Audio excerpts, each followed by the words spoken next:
Hey everyone, and welcome back to the English Prep Podcast.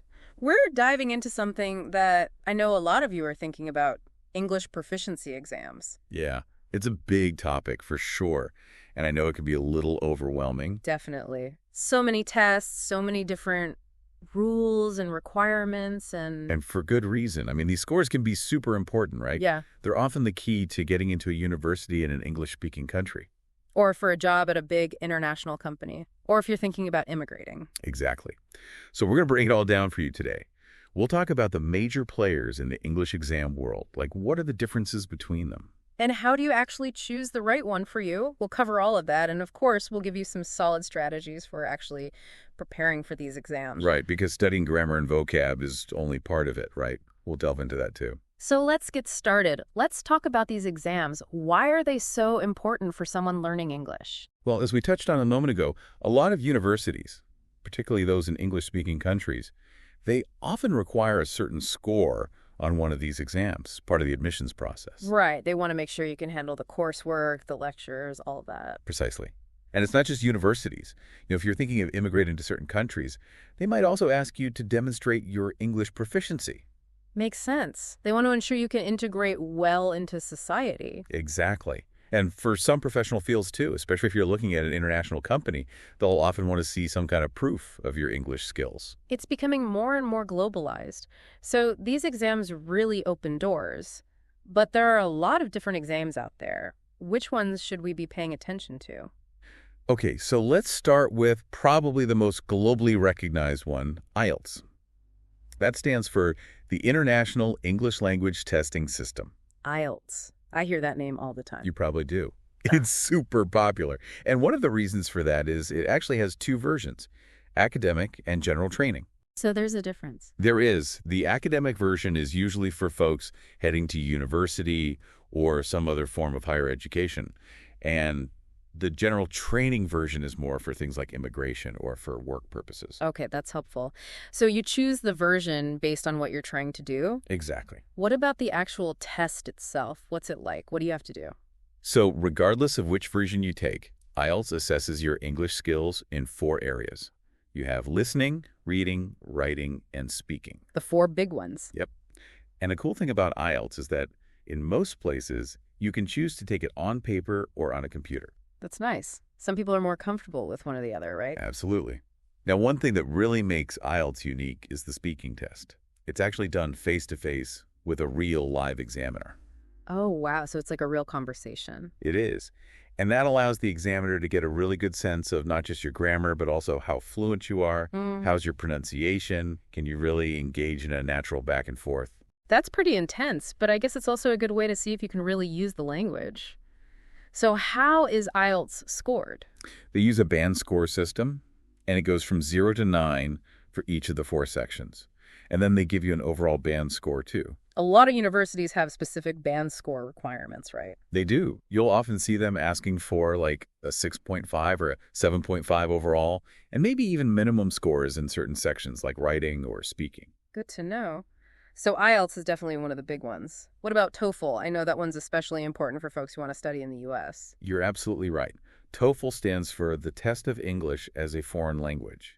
And it is hugely popular, especially for those aiming for U.S. universities. But like IELTS, it also assesses reading, listening, speaking, and writing. Okay, so same skills, different test. How is TOEFL different? Well, first off, the most common format for TOEFL is the internet-based test, or IBT. So the whole thing is done on a computer. No paper option for this one. Not typically, no. And another key feature is that TOEFL uses what are called integrated tasks. Have you heard of those? I have, but I'm not really sure what they are. Yeah, so imagine you read a passage, and then you listen to a lecture on something related to that passage. And then you might have to speak or write about both of them, combining what you learn from both sources. Wow, so it's not just testing one skill at a time, it's more like how you'd actually use English in an academic setting, right? Exactly. Pulling information from different places and making sense of it all, which is a big part of what you do at university. That's smart. What about the scoring for TOEFL?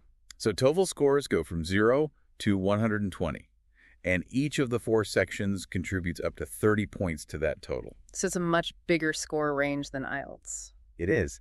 And generally, you'll see universities wanting scores above 80 or 90, sometimes even higher, depending on the program and how competitive it is. So we've talked about IELTS and TOEFL. Those are the two giants, right? But you mentioned Cambridge English exams too. What's the deal with those? Yeah, so the Cambridge English exams, they include qualifications like the FCE, that's First Certificate in English, the CA, Certificate in Advanced English, and CPE, Certificate of Proficiency in English. These are all really well-respected options for assessing English proficiency. And I've heard that they're really practical, focused on the kind of English you'd actually use day to day in the real world. That's a really good point. They're all about applying your skills. And another interesting thing is they cover a really wide range of proficiency levels. So the FCE is more for intermediate to upper intermediate learners. The CAE is a step up for those who are really comfortable in English. And then the CPE is the highest level, basically demonstrating near-native fluency. So unlike IELTS and TOEFL, which are more like one-time tests you take on a specific date, these are qualifications you work towards, like a certificate you earn. Exactly. And they're really valuable on your CV or resume. They show employers that you have a strong, well-rounded understanding of English. That makes sense. So, okay, we've covered the main exams, but this is the question everyone's probably thinking. How do I actually choose the right one for me? Yeah, it's tough, isn't it? There's no one-size-fits-all answer, I guess. No, there really isn't. And I think the first thing to consider is your goals. Why are you taking the test in the first place? Is it for university? If so, where do you want to study? Different universities, different countries, might have preferences, right? Absolutely. Yeah. Some might require a specific exam Yeah. or might have a preference for one over another. And the same goes for immigration. You'll want to check the requirements for your target country. It's always about doing your research, isn't it? Always. And beyond your goals, you also want to consider the actual format of the test. Think about what you're comfortable with. Like, do you prefer the idea of a face-to-face speaking test? Or are you more at ease with a computer-based format? That's true. And your own learning style might play a role too, right? Like some people are good with the integrated tasks on TOEFL, while others might prefer the more straightforward approach of IELTS. Absolutely. And then there are practicalities too.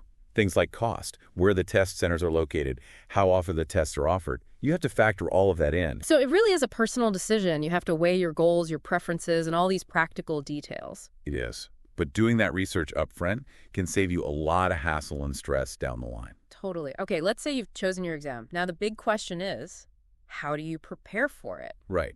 And this is where a lot of people, well, they get a little lost. What do you mean? They think it's just about memorizing grammar rules and vocabulary lists. And yeah, that's important, but it's not the whole picture. So what else should you be doing? You've got to work on all four language skills: listening, reading, writing, and speaking. And you have to do it in a way that's specific to the exam you're taking. Okay, so how do you actually do that? How do you make it specific? Well, a big part of it is practice, practice, practice. But not just any practice. It has to be targeted. You have to know what you're aiming for. Right, so using those authentic materials you mentioned earlier, like practice tests and stuff. Exactly. Official practice tests are amazing because they show you exactly what to expect. They help you familiarize yourself with the types of questions, the format, the time limits. So you're not going in blind. Exactly. But then on top of that, I'd also recommend diving into real-world English as much as possible. Stuff like podcasts, news articles, maybe even movies and TV shows. So you're getting exposure to different styles of English, right? Right. And you're also naturally picking up new vocabulary and phrases just through exposure. It's a much more organic way to learn. It sounds like a good way to make it less like studying and more like just enjoying English. Exactly.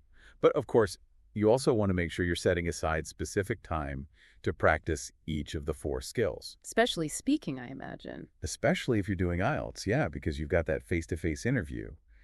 And a great way to practice for that is to find a language partner, someone you can talk to regularly in English. Yeah, or even just record yourself speaking. That's a really good tip. Recording yourself and then listening back, you can hear your mistakes, maybe notice patterns in your pronunciation or fluency. Yeah, and for a lot of people, that can be less intimidating than speaking to a real person at first. Exactly. It's a really good way to build confidence. And then for writing, it's all about practicing different types of responses. Essays, emails, reports, whatever your exam might throw at you. And making sure you're comfortable with the structure, the grammar, all of that. Exactly. And it's really helpful to get feedback on your writing, too. If you can find a teacher or a tutor or even a friend who's really good at English, that feedback can be invaluable. Yeah, because you don't always see your own mistake. Exactly. Now, something that often trips people up in these exams is the time limit. Right, you can't just take all day. No, you can't. And that's why it's so crucial to practice under timed conditions. Use those practice tests we talked about and really stick to the clock. That must be stressful. Any tips for dealing with that stress? It's totally normal to feel stressed. But there are things you can do. Like basic stuff. Make sure you're getting enough sleep, eating well, exercising. That can make a huge difference in how you handle pressure. And then on the day of the test, try to relax. Do some deep breathing. Listen to some calming music, whatever works for you. That sounds like good advice for life in general, really. It is. And the last thing I'd say is, don't be afraid to seek out extra help if you need it. There are tons of great resources out there, prep courses, tutors, online platforms. Don't feel like you have to go it alone. Exactly. Okay, this has been super helpful. Before we wrap up, any final thoughts or advice for our listeners? I think the biggest thing is, remember why you're doing this. What are your goals? Keep those in mind because they'll help you stay motivated, especially when the preparation gets tough. That's a great point. Keep the end goal in sight. Exactly. And once you've got your goals sorted, start exploring the official websites for these exams. IELTS, TOEFL, Cambridge English. They've got tons of information, sample questions, all sorts of stuff. And start thinking about your learning style. What kind of preparation strategies work best for you? Do you need a strict study schedule, or are you more of a go-with-the-flow learner? Figure out what works for you. And we're here to help too, so keep listening to the English Prep Podcast for more tips and advice on your journey. Thanks for listening, everyone. Good luck with your English learning journey.